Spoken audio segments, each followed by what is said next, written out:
In 1760, a mechanic named James Hargreaves watched his wife's spinning wheel tip over and keep turning on its side. In that accident, an idea was born that would eventually convince 100 million people their work didn't matter. You don't know his name, but you live inside his invention's consequences every single day of your working life. The machine he built had 8 spindles instead of 1. A single operator could now produce 8 threads at once, which sounds like progress until you realize what it displaced. The spinners who had worked their own wheels in their own cottages, controlling their own pace and their own hours, were suddenly only worth half as much. Then a quarter. By 1770, the spinning jenny had eliminated an entire category of skilled independent craft that had sustained families for generations. This pattern of displacement repeats itself through every industry that touches your life. The potter whose hands knew the exact moisture in the clay, the weaver who chose her own colors, the carpenter who measured twice and cut once by the light of his own window. Each one replaced by a person who does one thing, only faster, only cheaper, and never touches the finished product from start to finish. Here is what the first industrial workers discovered that no manager ever tells you. The moment your labor is split into fragments, the meaning drains out of it. A woman who spins an entire garment from fleece to finished cloth can point at the dress and say, "I made that." A woman who spends 10 hours a day attaching the same button to the same coat panel cannot. The second woman is easier to replace, cheaper to pay, and far more miserable. But the system prefers her. Fast forward to the 1880s, and a Philadelphia engineer named Frederick Winslow Taylor decided to solve this misery by measuring it. Taylor walked into factories with a stopwatch and a clipboard and timed every human motion down to the fraction of a second. He wanted to find what he called the one best way to do any task, not the most fulfilling way, not the way that preserved a worker's sense of purpose, the fastest way. Taylor's principle, published in 1911 as the Principles of Scientific Management, treated the human worker as a machine component that could be optimized. His time and motion studies reduced complex craft motions into tiny, repetitive gestures. A bricklayer who once chose each brick and tested its weight and adjusted his grip was retrained to make exactly the same lifting motion 18 times per minute until his shift ended. Your job today still bears Taylor's fingerprints. The software that logs your keystrokes, the metrics dashboard your manager reviews every week, the meeting that could have been an email but was scheduled anyway to prove productivity was happening. It is all Taylorism translated from the factory floor into the open plan office. Your work was broken into fragments so small that none of them feels like yours. Max Weber, a German sociologist writing in 1905, watched this transformation and described it in a phrase that still haunts organizational psychology.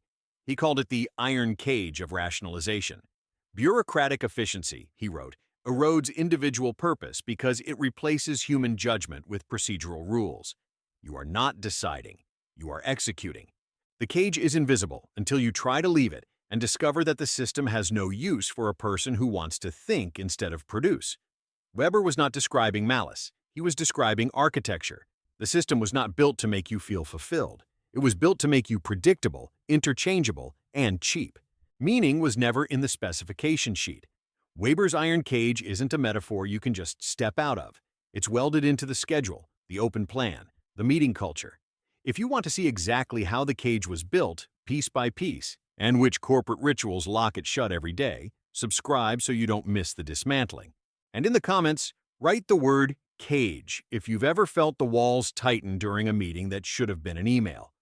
Let's look at what actually happens when work loses meaning, because the numbers are worse than most people realize. A 2012 study published in the Journal of Vocational Behavior surveyed over 1,200 employees and found something stark.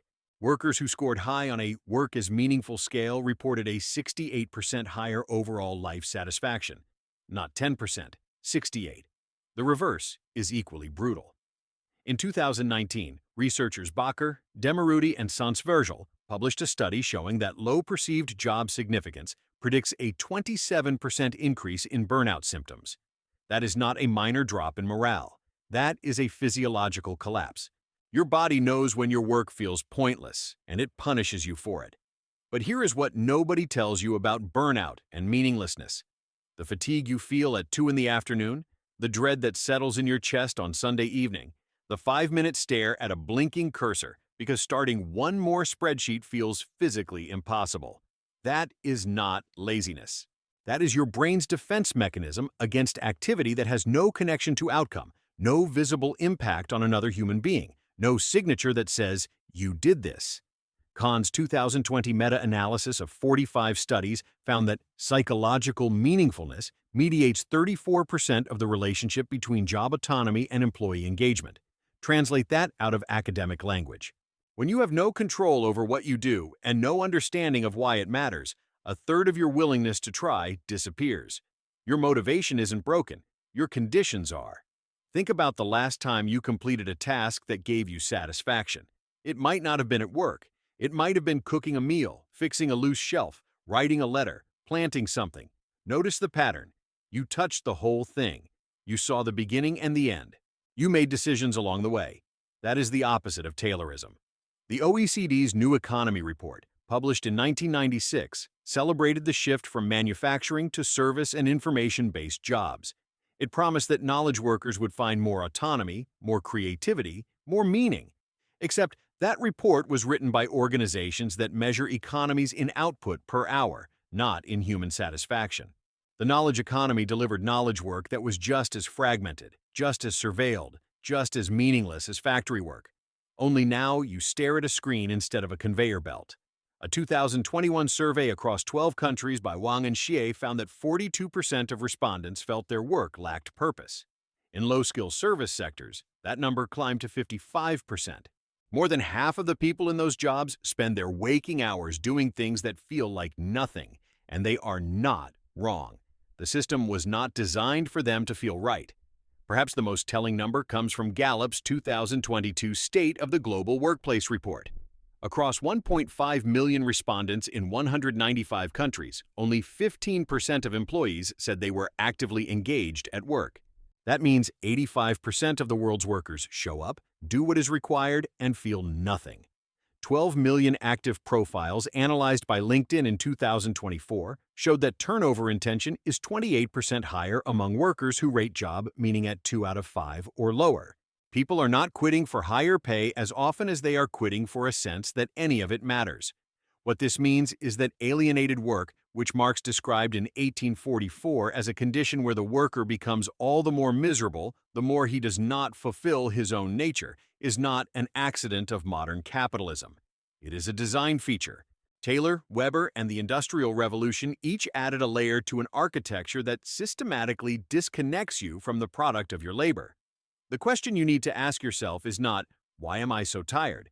The question is, who decided my work should feel this way?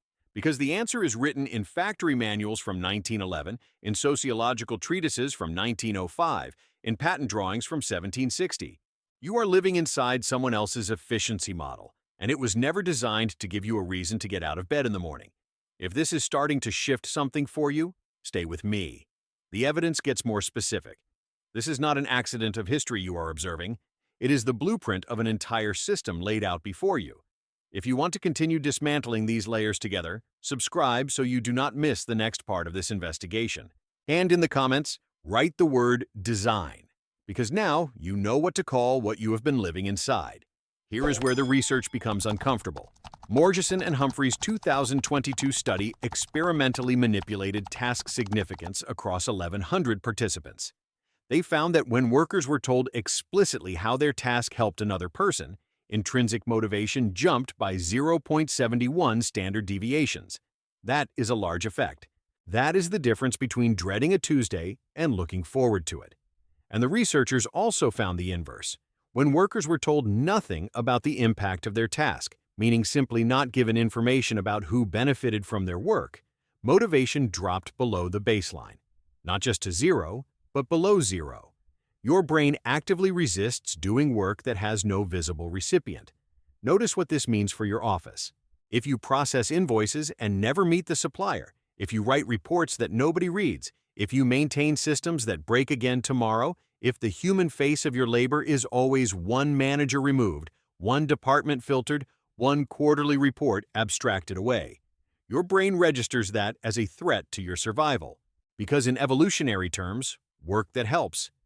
Nobody means you are wasting energy your tribe cannot afford.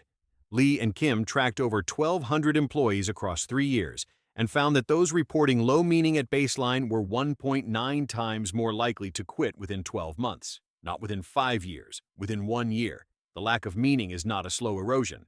It is a cliff. PayScale's 2021 salary survey of 45,000 American workers found something counterintuitive. Employees who experience high job meaning earn, on average, 12% more. The direction of causality is not certain. Maybe meaningful jobs pay better, or maybe workers who feel their work matters perform better and get promoted. Either way, meaning correlates with income. The system's own metrics show that purpose pays. Yet the Eurofound 2022 European Working Conditions Survey found that 31% of workers across the European Union name lack of purpose as the primary cause of their burnout. That is not a fringe complaint. That is the leading cause in 1/3 of cases.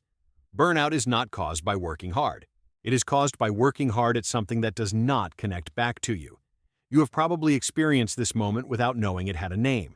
You finish a task, close the document, and feel nothing. No pride, no relief, not even satisfaction at completion. Just a flat awareness that the next task will appear in the queue, and the one after that, and the one after that. This is called meaningless chain work, and it produces measurable harm. The Statista survey from 2023 found that only 22% of gig economy workers report feeling purposeful in their tasks. The most flexible labor market in history is also the most empty. And here is the part that the efficiency experts at your company never talk about. When Gallup reports that 85% of workers are not engaged, that is not a morale problem. That is a productivity statistic. Disengaged workers make more mistakes, take more sick days, generate more conflicts, and leave sooner. The system is eating itself. The Bureau of Labor Statistics recorded that mental health-related absenteeism rose to 7.4% of total workdays in 2022. That is 1 day out of every 13 and a half gone because your mental state cannot sustain the work your employer asks of you. And absenteeism hides presenteeism, which is far more expensive. You sitting at your desk, staring at a screen, processing nothing, feeling guilty about your own inability to care. This brings us to the strangest layer of the problem, the one that corporate culture absolutely refuses to name. The knowledge economy transition that the OECD celebrated in 1996 did not make work more meaningful. It made the lack of meaning harder to detect. The factory worker could look at the finished object and know it was not his. The knowledge worker has no object at all, only emails, spreadsheets, dashboards, and the creeping suspicion that none of it will matter in 5 years. The human relations movement in the 1930s, specifically Elton Mayo's Hawthorne experiments from 1924 to 1932, had already shown that social factors like recognition and belonging improve productivity. Companies knew in the 1930s that meaning matters at work. They simply decided not to measure it, not to reward it, and not to build for it. Because measuring meaning is expensive. Building for purpose is slow. Taylor's stopwatch was cheaper. California's Assembly Bill 5, enacted in 2020, reclassified many gig workers as employees, recognizing legally that precarious task-based work erodes security and meaning. The law itself contains the admission that the modern work arrangement creates psychological harm. But the law is a bandage, not a cure. It does not restore the broken connection between the worker and the work. So let's name what you are up against. You are not drowning in spreadsheets. You are drowning in a rationalization system that Weber predicted in 1905 would trap the individual in a cage of efficiency and calculability. You are not failing to find passion. You are performing motions that Taylor defined in 1911 as the one best way, which is also the one most boring way, the one most empty way, the one best way to produce maximum output and minimum resistance. And this is the moment to check in with yourself. Have you started remembering specific tasks that made you feel this emptiness? The report you wrote that was never opened. The call where the customer's problem was solved, but you still felt invisible. The week you worked hardest and nobody noticed. If that memory is surfacing now, it is not you being unprofessional. It is your brain correctly identifying a pattern of misalignment between effort and meaning. That is not burnout. That is accurate perception. Hold on to that accurate perception because it is the one tool the system cannot take from you. Taylor did not measure it. Weber did not cage it. Marx did not alienate it. The part of you that knows the difference between making something and just doing something is still intact. It is the part that hates Sunday evening. It is the part that stares at the cursor. It is the part that is not broken. Now comes the layer that changes everything. Because the Taylorist division of labor, the fragmentation of meaningful work into meaningless tasks, is not just dehumanizing. It is inefficient in a way the efficiency experts themselves do not want to admit. Let me show you the contradiction built into the very principle that governs your workday. Kahn's meta-analysis revealed that psychological meaningfulness mediates a third of the relationship between autonomy and engagement. That means if you want a productive workforce, you actually need to give people meaningful tasks. But Taylorism is built on the opposite assumption. Break the task until the worker becomes replaceable. Those two objectives, productivity and replaceability, are incompatible. Yet modern management pursues both. The result is a system that cynically pretends to care about employee engagement while simultaneously removing everything that creates engagement. The company that sponsors a yoga workshop and then installs software that tracks your idle minutes is sending two messages. One message is theater, the other is the truth. And you can feel the truth in your body even if you cannot articulate it in a performance review. This is why the usual solutions, finding a better workplace, switching careers, starting a side hustle, so often fail. They assume the problem is your specific job, but the problem is the architecture of work itself. The room in which you work, the metrics by which you are judged, the fragmentation of your attention, the invisibility of your impact. All of it was designed to make you a predictable unit in a machine that was optimized for throughput, not for humans. The 2023 Pew Research Center survey found that 41% of U.S. employees say their work feels meaningless. That is nearly half the workforce. That is not a statistical anomaly. That is a design outcome. If nearly half of all people doing paid labor feel their contribution is empty, the problem is not the people. The problem is the structure in which they labor. You are not broken. You are not lazy. You are not failing at manufacturing your own purpose out of thin air while a performance dashboard counts your seconds. You are a human being performing work that was deliberately stripped of the very features that make work feel human. And here is the forensic vocabulary that lets you describe this to anyone, to your partner, your manager, the friend who says, "Just find something you love." The term is alienation from the product. Marx used it in 1844, but you can use it in your next one-on-one meeting. When you produce something only to hand it off before it is yours, when the final product belongs to the system and not to you, when you cannot point at any tangible outcome and say, "I did that," that is the condition. Name it, and the spell breaks. The follow-up layoffs are not your fault. The meaningless meetings are not your fault. The 2 in the afternoon staring at the blinking cursor is not a moral failing. It is an accurate response to a work environment that was engineered to produce exactly that response. And knowing that you were engineered to feel this way is the first step toward making a choice that the engineers never wanted you to have. You can stay and name what you see, or you can start looking for work that gives you back the whole task. But you cannot unsee what the evidence has shown you. The cage has a door, but it only opens when you recognize it is a cage at all.